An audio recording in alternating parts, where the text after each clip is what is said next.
Hello, welcome to our channel. இன்றைக்கி நாம் பார்க்க போகிறது தாபா ஸ்டைல் பீஸ் மசாலா. அது எப்படி செய்கிறதுன்னு பார்க்கலாம். அதுக்கு முன்னாடி அதுக்கு தேவையான பொருட்கள் என்னென்னு பார்த்துக்கலாம். காஞ்ச பட்டாணி, அதை நல்லா 12 hours தண்ணியில் 12 மணி நேரம் தண்ணியில் ஊற வச்சு எடுத்து வச்சு, உங்களுக்கு எப்போ தேவையோ அதுக்கு தகுந்தால தண்ணியில் ஊற வச்சு எடுத்து வச்சுக்கோங்க.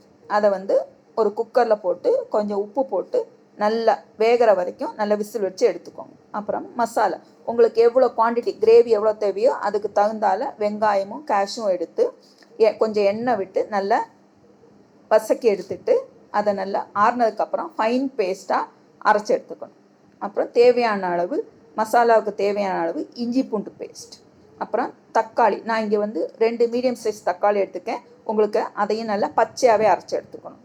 அப்புறம் ஒரு மீடியம் சைஸ் வெங்காயம் பொடிசாக நறுக்கியிருக்கேன். 2 பச்சை மிளகாய் உங்களுக்கு தேவையான எடுத்துக்கோங்க. அப்புறம் மசாலாவுக்கு தேவையான பட்டை, கிராம்பு, ஏலக்காய், ஸ்டார் அனிஸ், கல்பாசி. இது எண்ணெய் சூடானதுக்கப்புறம் சட்டியில் போட்டு எண்ணெய் சூடானதுக்கப்புறம் இந்த மசாலாவை போட்டு வெடித்ததும் நம்ம ஏற்கனவே நறுக்கி வச்சுருக்கிற வெங்காயம் போட்டு நல்லா வசக்கி எடுத்துக்கணும். அது வசங்கினதுக்கு அப்புறமா நம்ம ஏற்கனவே அரைச்சி வச்சுருக்கிறோம் இல்லையா இஞ்சி பூண்டு பேஸ்ட், அதையும் போட்டு நல்லா வசக்கி எடுத்துக்கணும். பச்சை மணம் போகிற வரைக்கும் நல்லா வசக்கி எடுத்துக்கணும்.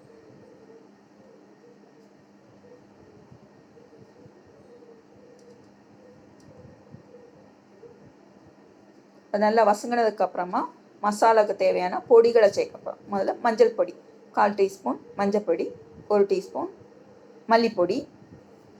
அப்புறம் காரத்துக்கு தேவையான உங்களுக்கு எவ்வளோ காரமோ அதுக்கு தேவையான அளவு மிளகாத்தூள்.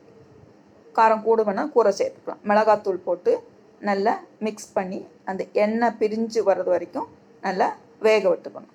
அதுக்கப்புறமா நம்ம ஏற்கனவே அரைச்சி வச்சுருக்கிற தக்காளி பேஸ்ட்டையும், பச்சை தக்காளியாக அரைச்சி வச்ச அந்த பேஸ்ட்டையும் இது கூட போட்டு நல்லா மிக்ஸ் பண்ணிவிடும். எல்லாம் மிக்ஸ் ஆகி அந்த எண்ணெய் பிரிஞ்சு வரும்போது 2 பச்சை மிளகாய் நான் இங்கே போட்டுக்கிறேன். உங்களுக்கு எவ்வளோ தேவையோ அது போட்டுக்கோங்க. அதையும் போட்டு நல்லா மிக்ஸ் பண்ணிவிடும். அது நல்லா மிக்ஸ் ஆனதுக்கப்புறமா நம்ம ஏற்கனவே அரைச்சி வச்சுருக்கிற அந்த வெங்காயம் கேஷு போட்டு வசக்கி அரைச்சி வச்சுருக்கோம் இல்லையா, அந்த பேஸ்ட்டையும் இது கூட போட்டு நல்லா மிக்ஸ் பண்ணி விடணும். அது நல்லா மிக்ஸ் ஆனதுக்கப்புறமா 1/4 டீஸ்பூன் கரம் மசாலா தூள் அதையும் போட்டு நல்லா மிக்ஸ் பண்ணி வச்சுக்கணும். இந்த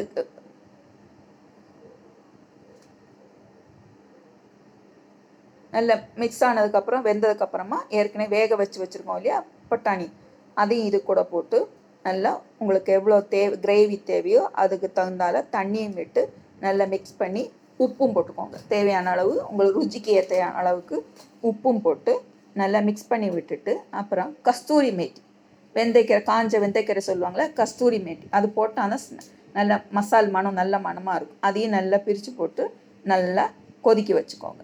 இது சப்பாத்திக்கு சைட் டிஷ் சாப்பிட்டா நல்லா இருக்கும். செஞ்சு பாருங்கள். லைக் பண்ணுங்கள், ஷேர் பண்ணுங்கள், மறக்காமல் கமெண்ட் பண்ணுங்கள்.